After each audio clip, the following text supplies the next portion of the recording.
بسم الله الرحمن الرحيم. اولا كنعقدوا واحد الدوره استثنائيه بالتزامن مع اهم الذكريات اللي كيعيشها الوطن الحبيب، اللي هو القرار 2797 القاضي بالاعتراف بالحكم الذاتي تحت السياده المغربيه. وفي هذا القرار كيرجع الفضل الكبير لسيدنا الله ينصرو الملك محمد السادس نصر الله وأيده.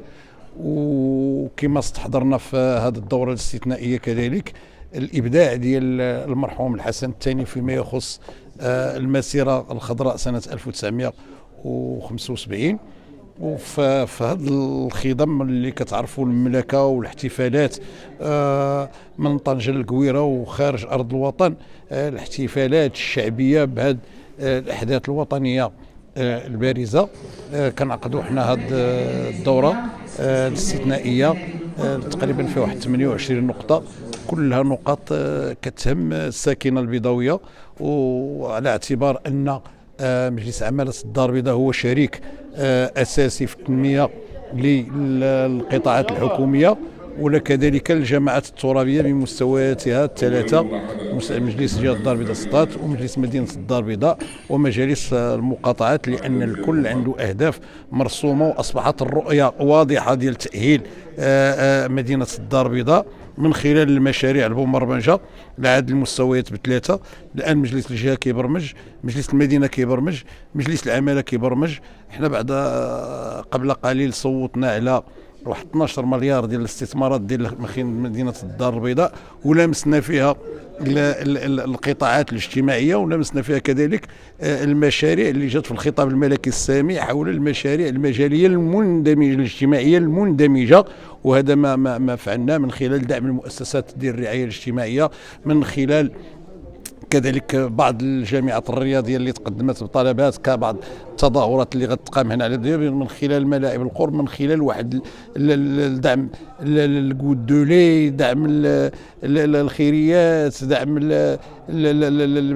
الفضاءات ديال المسنين، دعم واحد العدد ديال القطاعات الاجتماعيه، وخاصه القطاع ديال الصحه اللي صدنا ليه اعتمادات، كذلك قطاع ديال التعليم اللي مواكبين، وكذلك فيما يخص واحد المجموعه المظاهر محاربه الاكتظاظ، محاربه بزاف ديال الظواهر اللي ان شاء الله ما بغيناش تبقى هنا باش ترتفع للمستوى البنيه التحتيه التعليميه والجوده ديال التعليم، ووفر وتوفير مساهمات من مجلس عماله الدار البيضاء. كذلك كانت هذه مناسبه لنا كذلك باش نصوتوا على مجموعه من الاتفاقيات والشراكات مع مجلس المدينه او مع مجلس جهه الدار البيضاء سطات فيما يخص بعض المشاريع، بعض الفضاءات البيئيه، بعض الفضاءات التجاريه، دوزنا شحال ديال الاسواق، بعض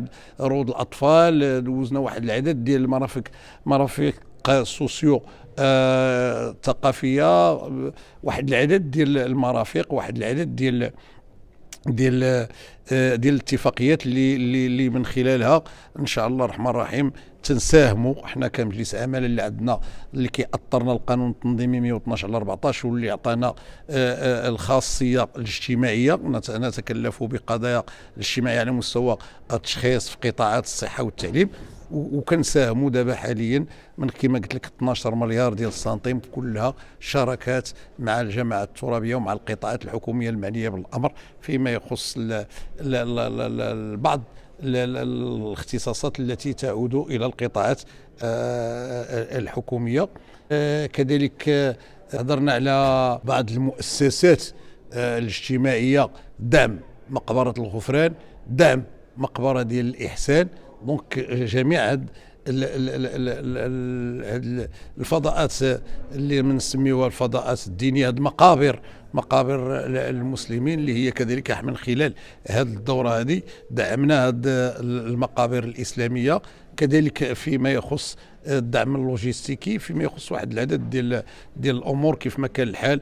تنشكر اعضاء مجلس عماله الدار البيضاء على المجهودات اللي كيبذلوها بمختلف المستويات، سواء كانوا في الاغلبيه او في المعارضه. الكل عارف المسؤوليه ديالو، عارف الواجبات ديالو، وكل شيء تدخل بواحد الطريقه ديمقراطيه ومسؤوله. وحنا حنا تنقبلوا الانتقاد، ما عندناش نقبلوا التنبيه، كنقبلوا النصح، كنقبلوا الاقتراحات، كنقبلوا التعديلات. تفاعلنا مع جميع المداخلات ديال السيدات والساده اعضاء مجلس العماله ديال الدار البيضاء، وفي الاخر خلصنا الى نتائج كلها في صالح الساكنه البيضاويه، في صالح التاهيل، في صالح البناء، في صالح التقدم، في صالح التنميه، في صالح البيضاويات والبيضاويين.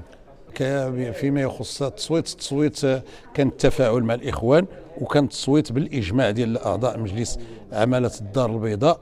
وكانت اول نقطه التي استحضرت بالاهتمام هي الميزانيه ديال ميزانيه التسيير لسنه 2090، واللي طبقنا فيها حرفيا الدوريه الوزاريه المنبثقه عن الخطاب الملكي الذي يتحدث عن ترشيد النفقات وتنمية الموارد، وكذلك عن جيل جديد من المشاريع الاجتماعية المندمجة.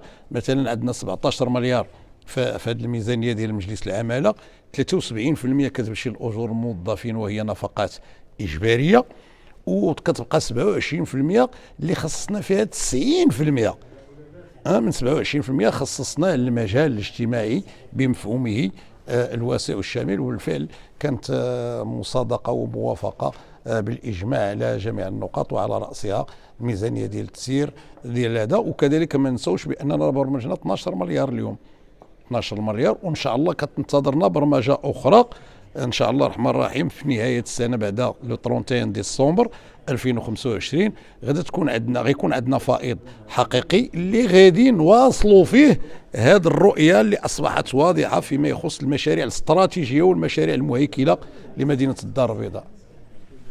قبل ما تخرجوا ما تنساوش تضغطوا على زر الاشتراك باش توصلوا بالاخبار الحصريه ديال موقع كازاوي.